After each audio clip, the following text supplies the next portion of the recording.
when you celebrate the death of innocent people, it could be one person, two people, however many people, it's not advancing anything in a positive way. Truly, you know? That doesn't mean you can't look at the circumstances of something and put it in a context of history but none of that context should ever mean that it's okay. It's not good. I started the show with that. When something horrible happens to somebody, your first goal isn't to go to the library and get a book, by the way. It's to say, stop this from happening. This shouldn't happen. It's not to go, well, let's think about it. Let's think about it for a minute. And then everybody's like, well, World War II, what about World War II? Hey. This isn't World War II. Were the operations undertaken by the fascist physicians who carried out the Nazi medical experiments legal? What is this, Nazi Germany? Hey! How many times have I told you kids not to bring up Nazi Germany when you don't get something you want? That's how you shut all of those people down immediately. You just go, oh, thanks for that. This isn't that. Well, in World War II, would you have been one of the... Yeah, but it's not World War II. That isn't what this is.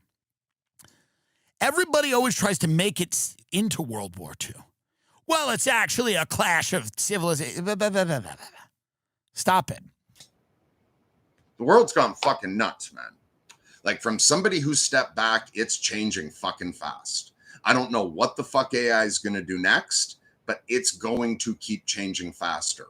And the one thing I've noticed about the entire world, and I'm talking to everyone here, right wing, left wing, fucking religious, of any religion, non-religious, it's absolutely all of you out there. You're all going fucking nuts and you're turning on each other like piranhas. All of you.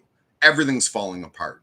In the 80s, you guys were not breaking up family dinners and Thanksgivings over political issues. In the 80s, the idea of America going to a civil war was ridiculous. In the 80s, the idea that Canada would be threatening to turn off the power to New York and laying plans for what would happen if America invaded us is ridiculous.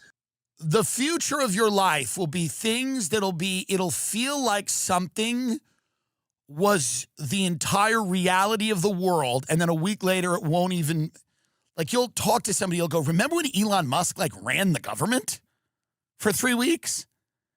And then 2 months later it'll be like it never happened. And then you'll be like, remember tariffs? And then a month later it'll be like it never happened. You know, remember when Trump and Zelenskyy and Vance got in that fight in the Oval Office? What? It's over. Remember when Trump yelled at the South African guy about genocide? You didn't even know that happened. You didn't even know it happened, but it did. He brought the South African president in and he goes, why are all these white farmers getting killed? And the guy's like, what? I'm not doing it. Stories pop up and then they disappear. Things are unbelievable. There was a Navy ship, a Mexican Navy ship that crashed into the Brooklyn Bridge. It looked like it was an old clipper ship. The Mexican Navy was doing some type of regatta, like here we are. And then it crashed to the Brooklyn Bridge and a couple of people died. The scariest thing, by the way, is not that these stories are ephemeral, which means fleeting. I know some of you struggle. It's not that we don't remember these things. It's that we can't analyze what any of them mean because they just vanish. They evaporate.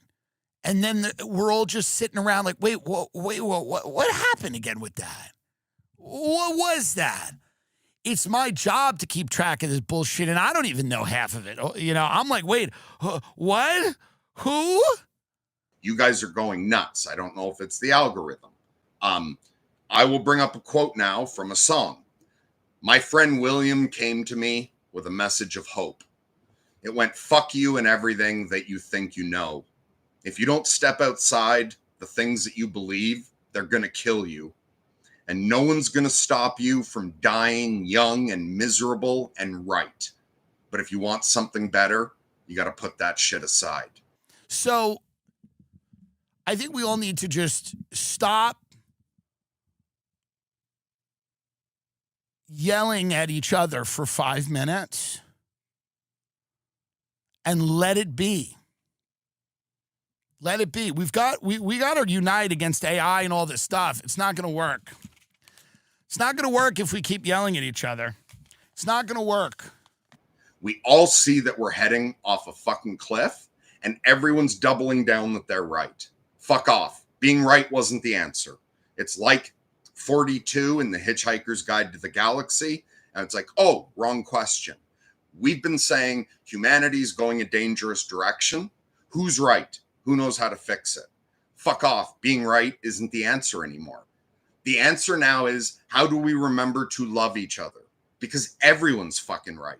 There's not a single religion, political party, protest group, terrorist organization that will say to you, I am not right. We all think we're fucking right. We all live inside a bias bubble our brains fucking create.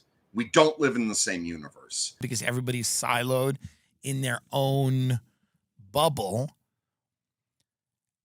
Because they're not in that, it's not in their algorithm or on their feed.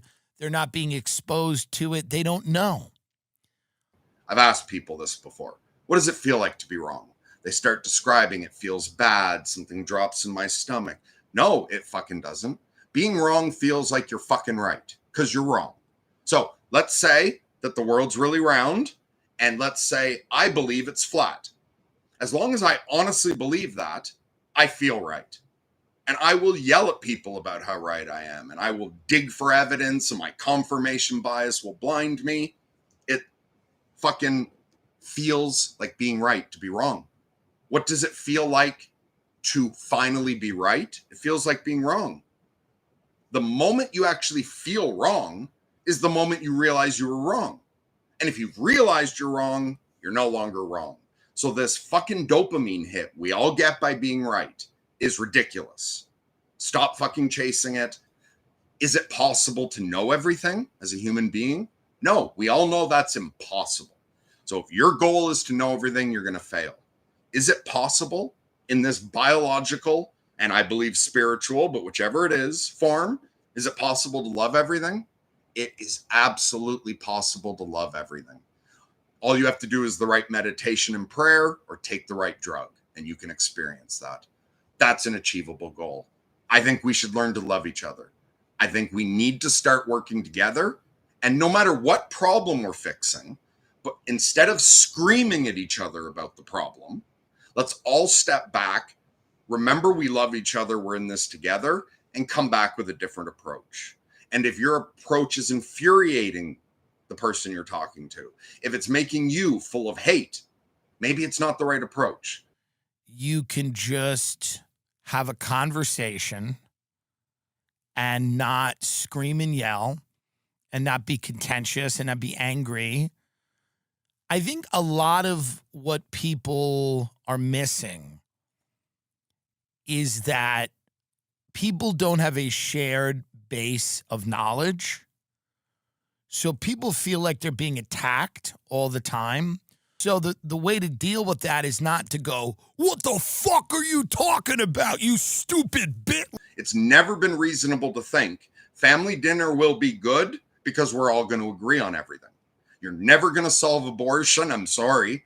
And you're not going to bring people together by deciding whether the left or right was wrong. It doesn't fucking matter what anyone thinks of Trump. It doesn't. We've got to learn to fucking love each other. That's what we need to do now. And we claim to be Christian in the West. Christ's biggest fucking message was love your neighbor and love your enemy. You're not your brother's keeper. He didn't say, get out there and judge the fuck out of everything. He didn't say the way to heaven was to be right. It's love. If we love each other and families come together again and don't argue about anything, if trans is the problem, fuck off with that issue and love each other again. People just have to fucking, just move on. That's the thing. All these things, we talked about it in the beginning of the show. You just got to move on. The protests, they're done. Move on. Diddy, it was bad. Move on. They're all coming back. Everyone's coming back. don't focus for too long on anything. What's coming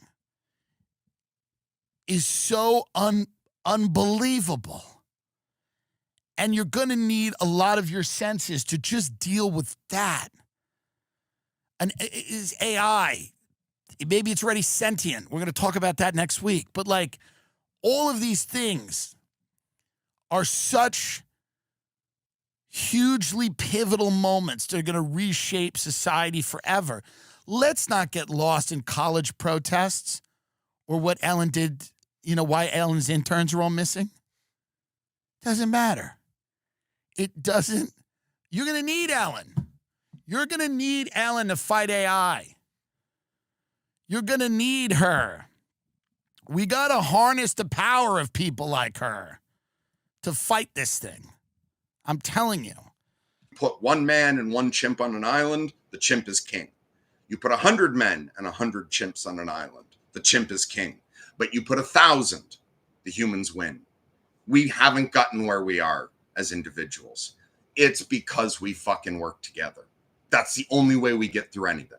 That's the only way we built this fucking AI and this crazy future we're going into. And a house divided among itself will not stand. And we can't be just being rats. It's not the kind of country we should have. We shouldn't be a country that celebrates rats and encourages more people to become rats. It was one of my least favorite things about COVID. They had a party and I saw them at the park. And stop being a rat.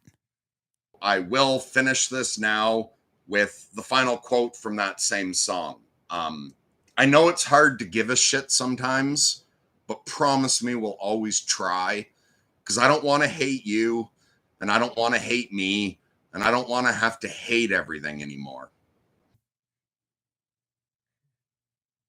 It shouldn't work. And am I heiling Hitler when I say this? Is that close to heiling Hitler? That's not what I meant. I'm just freezing there. But I mean, but see how easy it is to heil Hitler? Why don't we look into that? How literally easy it is to heil Hitler. People heil Hitler 3 or 4 times a day, don't even realize it. Anytime, hey, Frank, you did it. You heil Hitler.